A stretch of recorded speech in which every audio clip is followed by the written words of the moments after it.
Hello and welcome. I'm Fislin, and today we're gonna talk about the weapon progression guide for Monster Hunter Wilds. So first, before we start, I'm gonna explain about the shelling power of Monster Hunter Wilds in terms of Gunlance, and it's about the power of the shelling has been changed to other series. So in here, the power of the shelling is not fixed and it's also dependent on your attack, but there is a multiplier behind this.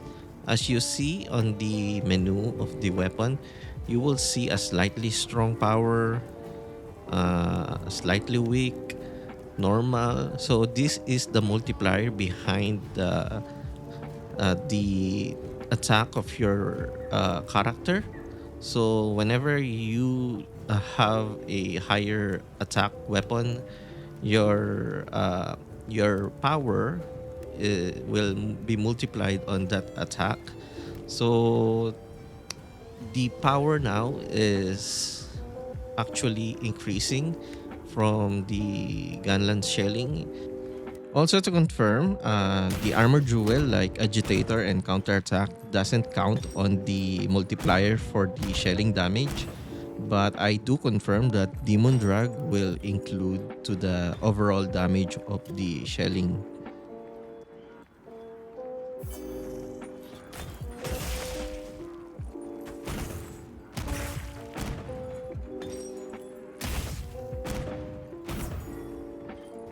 So to start, so we have chapter 1 and we have a array of weapons in here. And to be fair, chapter 1 is all about you exploring and mastering your Gunlance combat experience.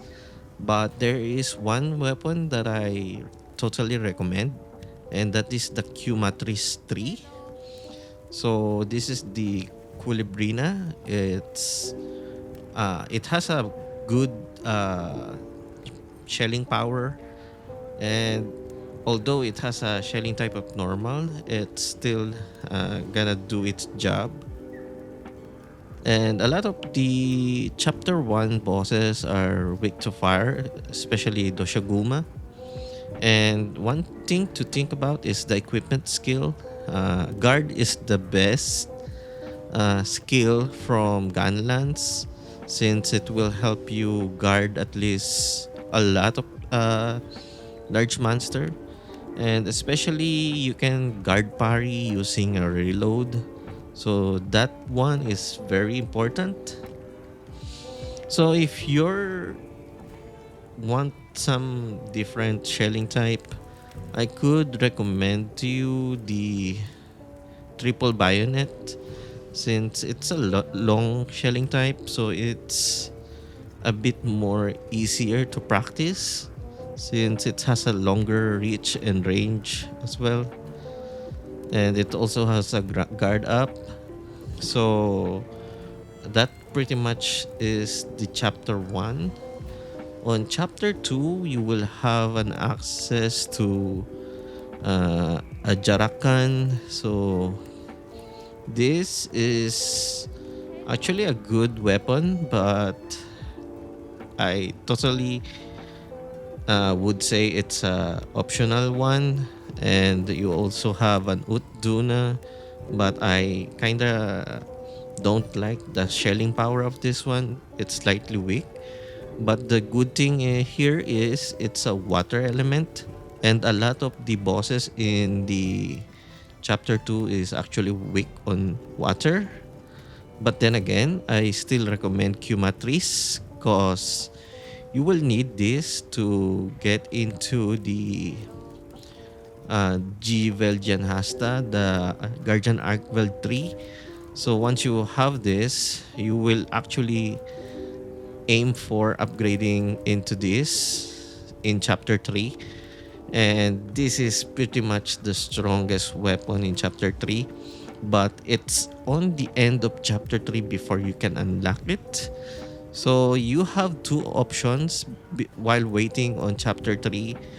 You have actually the Ratalos, Guardian Ratalos, Not this one. This. So this is actually a good choice because you also have the Rathalos armor set, which will actually also increase the affinity bonus of this weapon. And you can actually lean on to Ajarakan's weapon, but it's very optional. And if you really want in a blast type experience, it's pretty much it. So you need to aim for this for chapter 3. And at higher rank, you will still stay on here because you want this. And the end game is the Guardian Lawful Boars. And I believe this is the strongest Gunlance weapon that you can get. I tried it with the White Lance. It's not that strong compared to the Hasta 2 or even this. And you also have on HR 20 to 30, you might want to upgrade to a Jarad Gunpike 2 because it will be long before you can achieve the second upgrade for the arc veiled weapon. So on the post game, you may want the Ajara Gunpike or even the Rathalos one, this one. So that's one.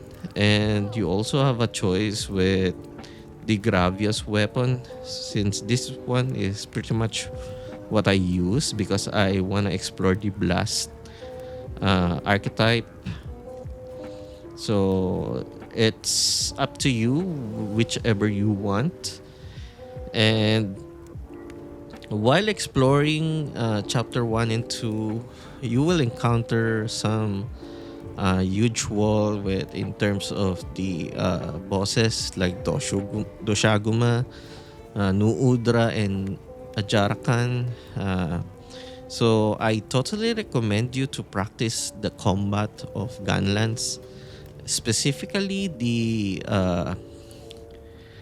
guard. The reload parry is actually one of the best experience I have with wilds, and also the target system.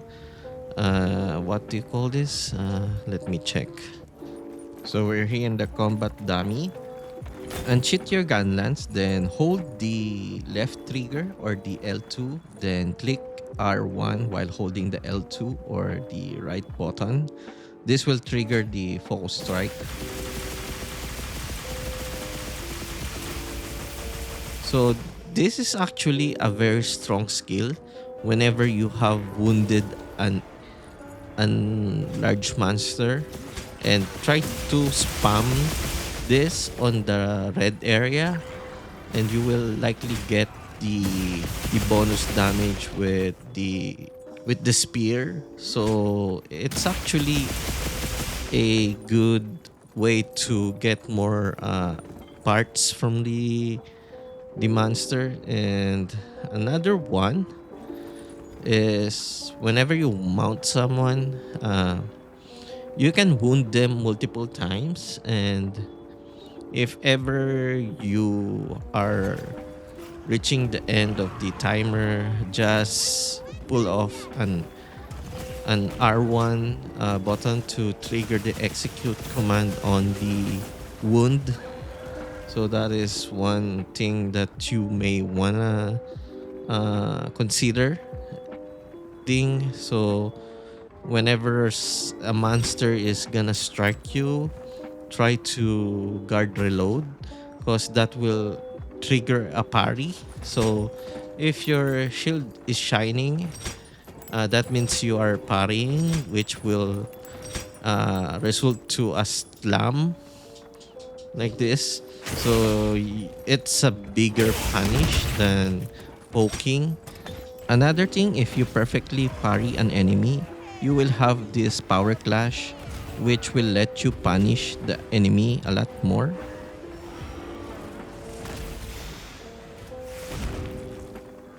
that wraps up our weapon progression guide for Monster Hunter Wilds. I hope this helps and thank you for watching and see you soon. Happy hunting!